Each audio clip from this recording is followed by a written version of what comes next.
You're listening to the Archetype Effect, conversations redefining power, purpose and leadership for women and the coaches who guide them. I'm Ros Cardinal, leadership coach and creator of the Women's Leader Archetypes. Together we'll explore the real stories, the research and reflections that help women rise with clarity and authentic power. There's a moment I've heard many women describe, though not always in these exact words. It's not the moment you step into more responsibility, not the promotion, not the bigger role, not the point where other people start trusting you with more. In fact, at first, it often feels like exactly what you wanted. More scope, more influence, more room to make decisions, more say in how things move. And for a while that can feel good. Not because you're chasing status for its own sake, but because there's something deeply satisfying about being able to use more of yourself. More of your judgment, your experience, your capacity, your leadership. There's a sense of expansion in that, a sense that something's opening, that you're no longer just responding to what's in front of you, but actually shaping what happens next. And for many women, that matters. Not because power is the goal, but because having room to think, decide, influence and direct can feel like a truer expression of who you are. It can feel like finally having the space to lead in a way that matches your capacity. But then quietly, something begins to change. There isn't always a clear turning point, no obvious crisis, no single conversation you can point to. You're still functioning, you're still capable. From the outside, you may even look more successful than ever. But inside, your experience has shifted. What once felt like expansion starts to feel heavier. The thing you wanted, the thing you worked for, the thing you may even be very good at, doesn't feel the way that you expected it to feel. You notice it in small ways first. You can't switch off as easily. You think about things longer than you used to. Not because you're uncertain, but because more seems to rest on you now. You feel the weight of decisions more, consequences more. The fact that what you do or don't do ripples further than it used to. You may notice yourself thinking further ahead, but not in a spacious, strategic way, more in a watchful way. You start holding more variables in your mind, tracking more people, anticipating more outcomes. You're still leading, still moving, still delivering, but it no longer feels like something moving through you. It starts to feel like something sitting on you. And this is the moment many women become quietly confused, because nothing is necessarily wrong. You're not failing. You may not even be struggling in a visible sense. You're still competent, still trusted, still relied on. And that's part of what makes this so hard to name. Because when power starts to feel heavy, we often assume the problem must be us. Maybe we're not handling it well enough. Maybe we're not as resilient as we should be. Maybe this is just what leadership feels like and we need to toughen up, adjust and get on with it. If you felt this shift, I don't think it means something's gone wrong in you. I think it means something has changed in how power is being held. That's different. And it matters. Because there's a difference between power that feels like capacity and power that feels like a burden. Between power that energizes you and power that starts to weigh on your body, your mind, your nervous system. And many women know this feeling intimately, even if they've never had language for it. They know what it is to be trusted and tired at the same time, to be capable and under strain, to have more authority on paper, but less ease inside themselves, to look composed on the outside, while feeling the constant internal pressure of holding more than is ever fully visible. That's the territory we're entering today. Not power as status, not power as performance, not even power as confidence, but power as lived experience. Power as something that at first can feel like expansion, and later, under enough weight, begins to feel like pressure. And if you've been telling yourself that you should be able to carry it better by now, I want to gently interrupt that thought before we go any further. Because this episode is not about why you're not coping. It's about what happens when power stops feeling like something you can inhabit and starts feeling like something you have to carry. And once we can see that clearly, a different question becomes possible. Not, what's wrong with me? But what changed? And as you hear this, you don't need to resolve it. Just notice whether that shift feels familiar.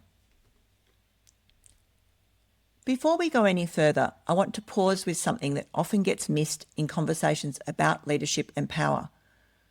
What power actually feels like when it's not under strain.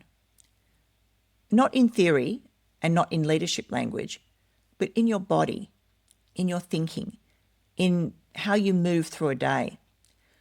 Because for many women, the version of power they're most familiar with is the one we just touched on, the one that feels heavy, the one that asks more of you than it gives back. But it doesn't start there. There is another way power is experienced. And most women have felt it at some point, even if only briefly. It's the moment where you're fully engaged in something that matters and you're not second-guessing yourself. You're thinking clearly, responding in real time, not over-explaining, not holding back, just moving. There's a steadiness in it. You don't feel rushed, but you're not slow either. You're not scanning the room for how you're being perceived.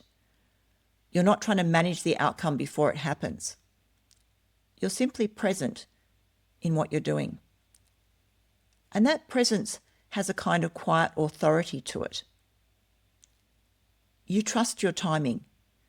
You trust your read of the situation. You trust that you can respond to what unfolds without needing to control it all in advance. Decisions don't feel loaded, they feel proportionate. You can see what matters and what doesn't. What needs action and what can wait. There's less noise in your thinking, less internal negotiation. You're not constantly asking yourself, is this the right thing to say? Am I being too much? Not enough. There's a sense of alignment instead. Not certainty in every detail, but enough clarity to move. And when you act from that place, something else becomes noticeable. The effort you're putting in doesn't feel draining in the same way. You're still working hard, still thinking, still holding responsibility. But it doesn't feel like something you're pushing through. It feels like something moving through you. There's a flow to it, a rhythm. You step in where needed. You step back where it makes sense. You don't have to grip every outcome to keep things on track. And because of that, other people can move around you more easily as well. You don't have to carry everything for things to keep working. There's space. And in that space, something important happens. You're not just effective, you're at ease inside your own capability.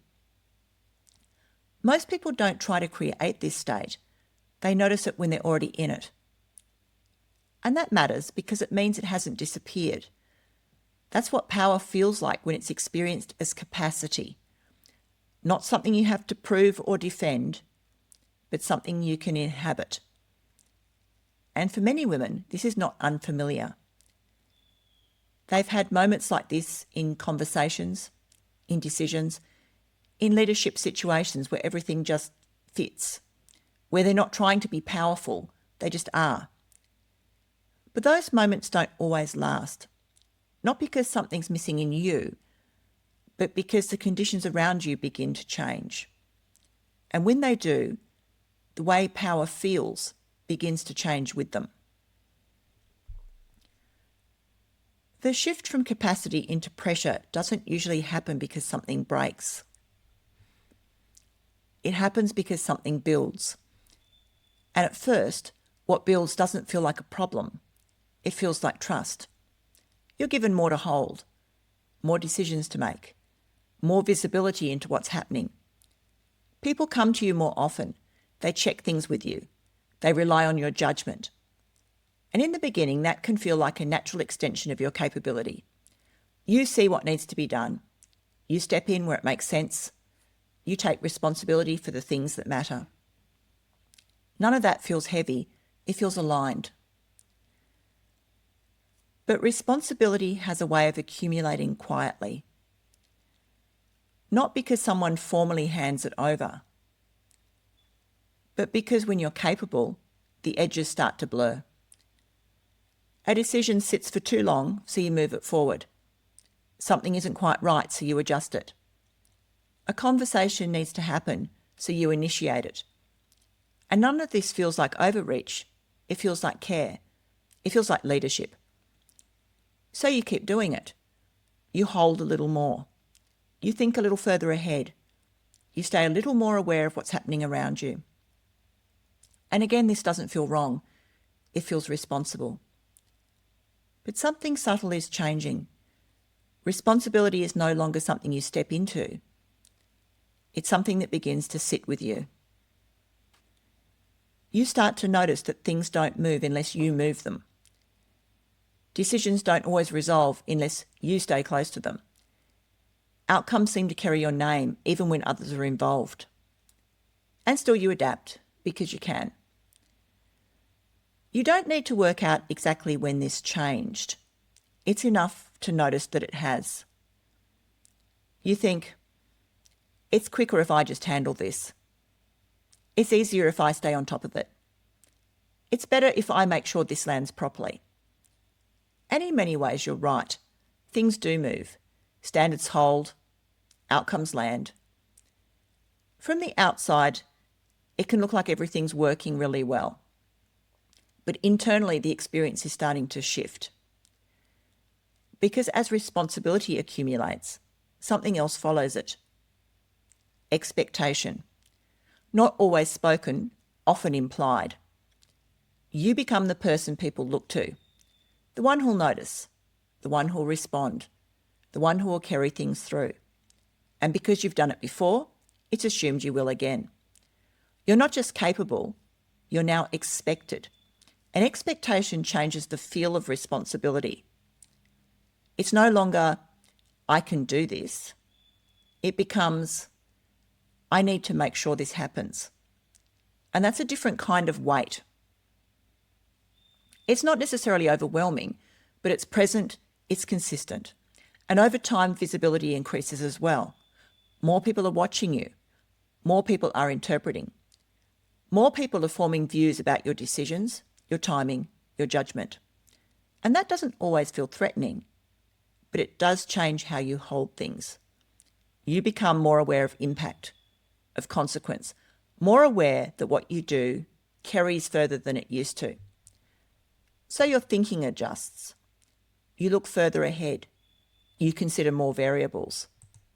You anticipate what could go wrong, not just what could work. And again, this makes sense. This is what leadership asks of you. But taken together, responsibility that accumulates, expectation that follows, visibility that expands, something begins to tighten. Not in a way that stops you functioning, but in a way that changes how power feels in your body.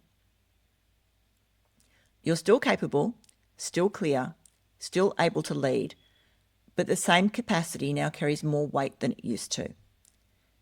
And this is the part that often goes unnoticed, because nothing has failed. Nothing has broken.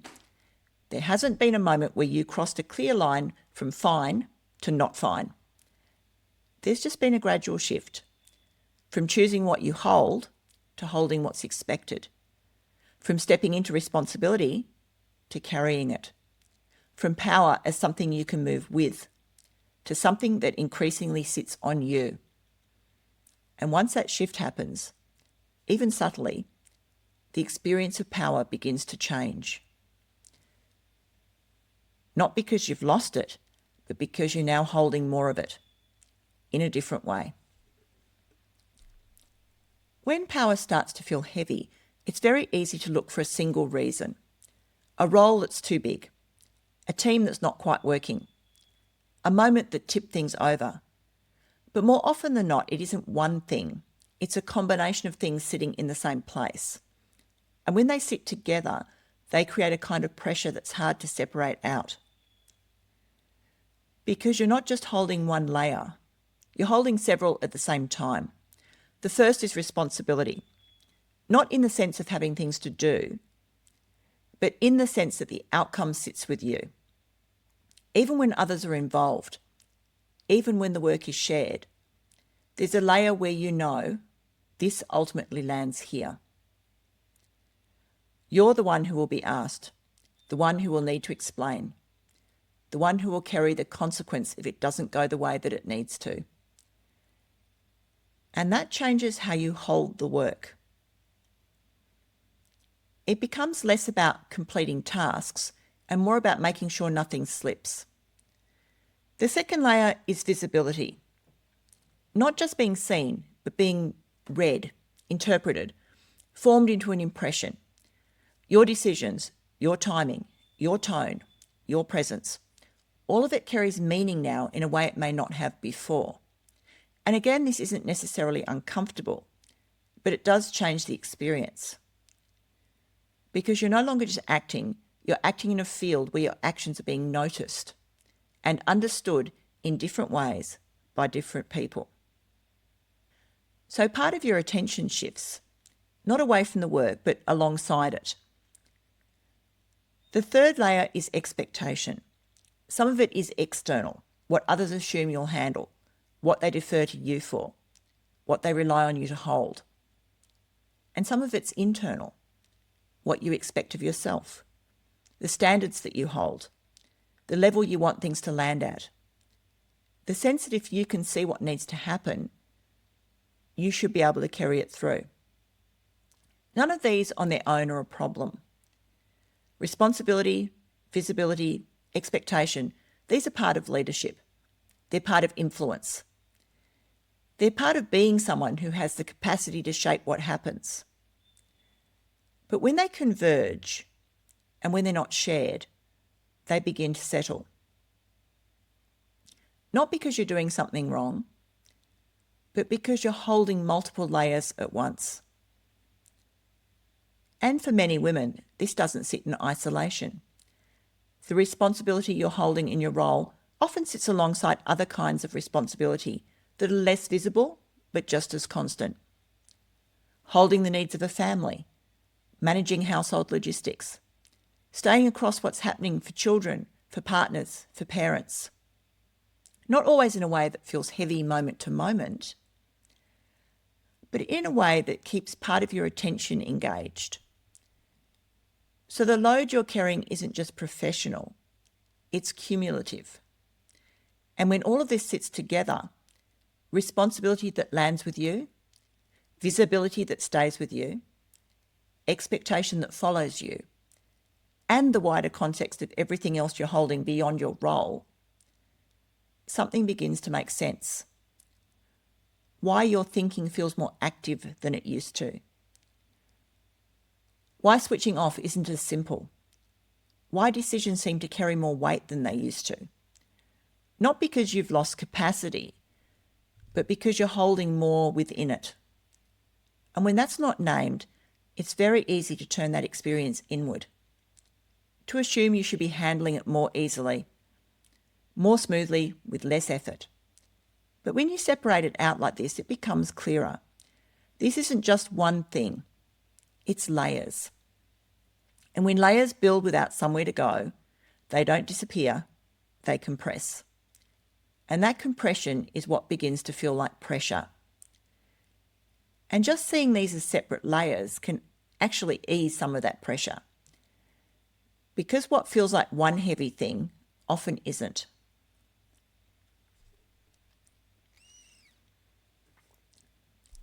When all of that begins to build, the responsibility, the visibility, the expectation, plus the wider load you're carrying, power doesn't disappear, it adapts. And the way it adapts is by narrowing. It moves into the places that feel the most reliable. The places where in that moment it feels safest to hold it. You'll recognise some of these patterns from the last episode. What we're adding here is not what they look like, but why they appear. Because they don't show up randomly. They show up when the load increases. For some women, power narrows into action, into doing. This is the moment where you step in more quickly than you used to. Take on what you'd normally share. Keep things moving yourself. Not because you've suddenly become controlling, but because movement feels safer than delay. Because when the pace stays with you, things don't stall. Nothing slips. Things don't fall apart.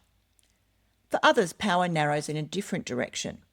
It moves into what you know. You'll recognise this too. Holding more of the picture, staying closer to key conversations, managing how things are understood, not as a strategy, but as a response. Because when you hold the context, you can protect it.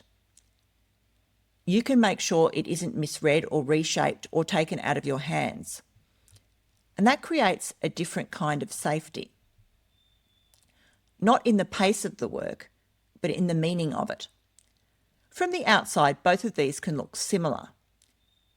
More involvement, more control, more presence in what's happening. But underneath, something very different is driving them. In one, control is about movement, keeping things progressing, reducing uncertainty, making sure nothing unravels. In the other, control is about stability, holding meaning, protecting context, making sure what matters isn't lost. One is trying to keep things moving, the other is trying to keep things safe. And neither of these is a problem. They're both intelligent responses to load. Ways of keeping power usable when it no longer feels as easy to hold. You may also recognise other shifts, moments where pulling back feels easier than stepping forward, or where you carry more for others than you intend to, just to keep things steady. Again, not because something's gone wrong, but because your system is finding places where power can still move or be held without adding more strain. And when you start to see it this way, the patterns stop feeling inconsistent. You don't need to stop these patterns. Just noticing where your power is moving is often the first moment it begins to shift. They stop feeling like something you should have outgrown by now and start to make sense as responses to load. Because when power can't move freely, it doesn't disappear. It narrows into the forms that feel most reliable in that moment. And when you can see that clearly, you're no longer just inside the pressure, you're beginning to see where it's going. When power starts to be held this way, it doesn't announce itself as a problem. It shows up as a change in how your days feel. You're still doing the work, still showing up, still thinking clearly, still moving things forward. But the experience has shifted. There's a level of attention that doesn't switch off in the same way. Even when you step away from your desk, even when the day technically ends, part of your mind is still tracking. What's unresolved? What needs to happen next? What might be missed if you don't stay across it? It's not always loud. Often it's just there, a kind of background awareness that doesn't fully settle. You might notice it in how long it takes to come out of your day, the way your thinking keeps going even when the work has stopped. Because more seems to sit with you now. Decisions don't always feel heavier in the moment, but they stay with you longer. You carry them. You run them again just to be sure. You think a few steps ahead, not just to plan, but to make sure nothing's been missed. And that kind of thinking has a different quality to it.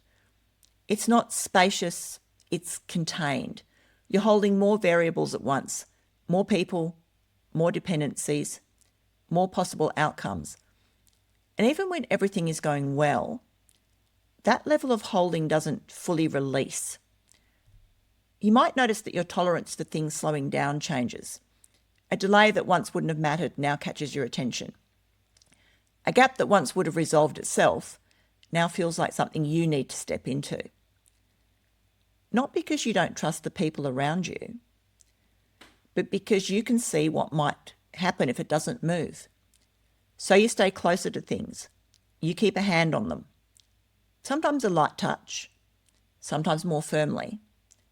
And over time, that closeness becomes normal. You don't always register that you're holding on to more because you've adapted to it. You might also know how rest feels, not whether you take it, but what it does. You can step away and pause, but the system doesn't always drop in the same way. There's still a layer of awareness underneath, still a sense that things are in motion and connected to you. A client once described this to me in a way that stayed with me. She said, "It's like I can leave the work, but the work doesn't leave me." And when she said that, it landed immediately because it wasn't about hours.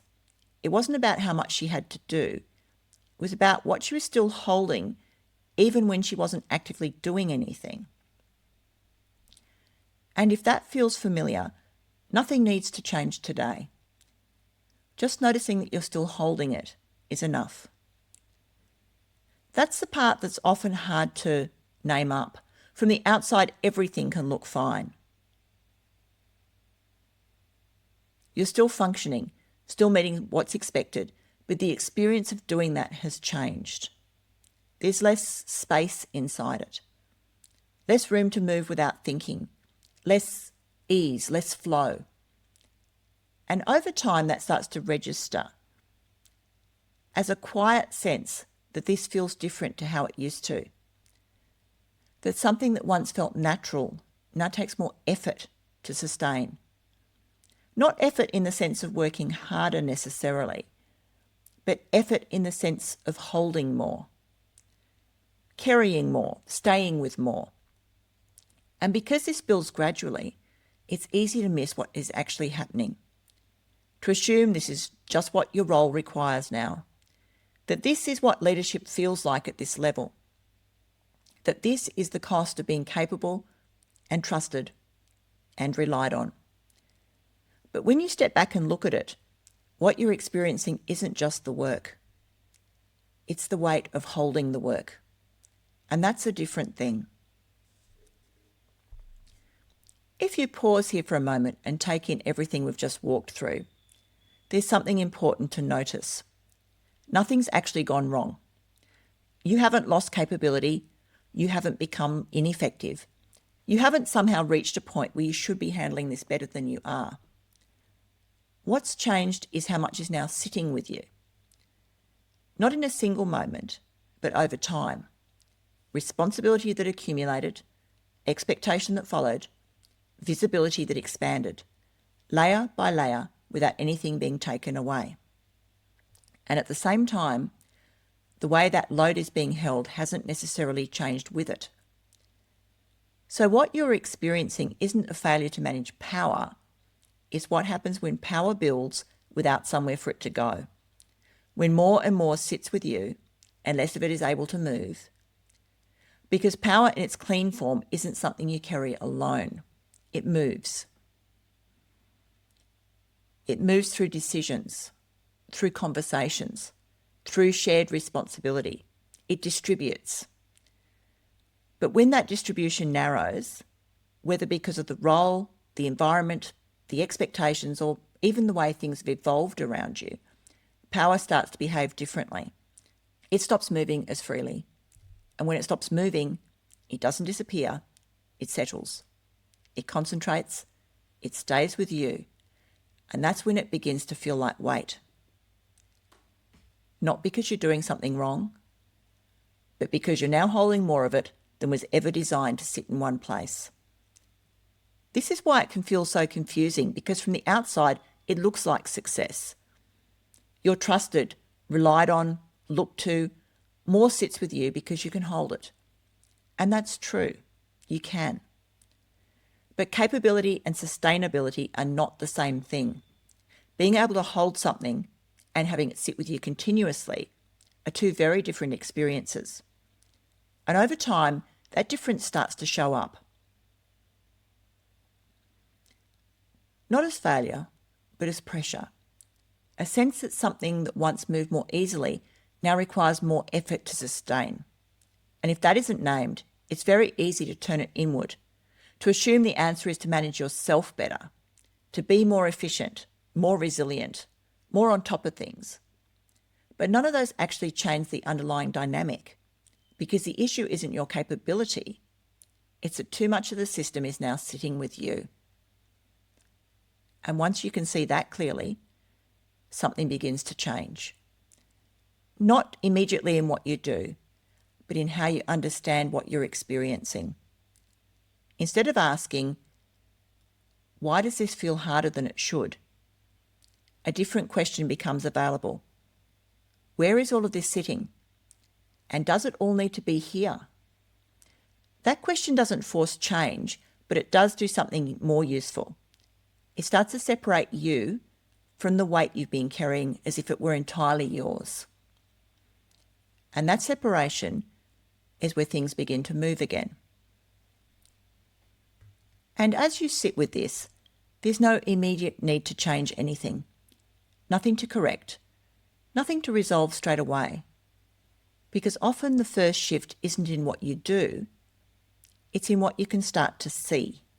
The moment you begin to recognise where the load is sitting, how power is being held, what you're carrying that may never have been meant to sit in one place, something starts to open, just enough to create a little more space, a little more choice, a little less automatic holding. And if you find yourself wanting to stay with that, to keep noticing how this shows up for you in real time,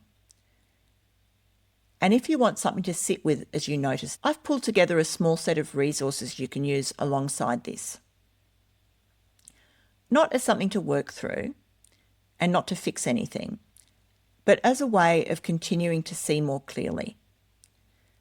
There's a short reflection on how power tends to shift under pressure, the different directions it can move when the load increases. There's a simple check you can use before holding a boundary. Not about what to say, but about what state you're in when you say it. There's a set of questions you can come back to in moments when things feel tight. Not to solve the situation, but to help you orient yourself again, including a question you can come back to: what am I protecting right now? And there's a small anchor you can use when everything feels like it's building. Something to help your system settle rather than push through. You don't need to use all of them. You don't need to use any of them immediately. They're simply there if you want somewhere to keep exploring this in your own way. I've included them in the show notes if you want to come back to them. Because the goal here isn't to become better at carrying more. It's to start noticing what you've been carrying and how it's being held. And sometimes that kind of noticing is enough to begin changing the experience without forcing the change itself. Power was never meant to feel like something you carry alone. And when it does, it doesn't mean you've lost your ability to lead. It means something has stopped moving. And the moment you can see that, you're already beginning to change your relationship with it. Thanks for joining me on the Archetype Effect. If this episode sparked an insight, share it with a woman who leads, or leave a review so more women can find these conversations. Until next time, lead with purpose and power that feels like you.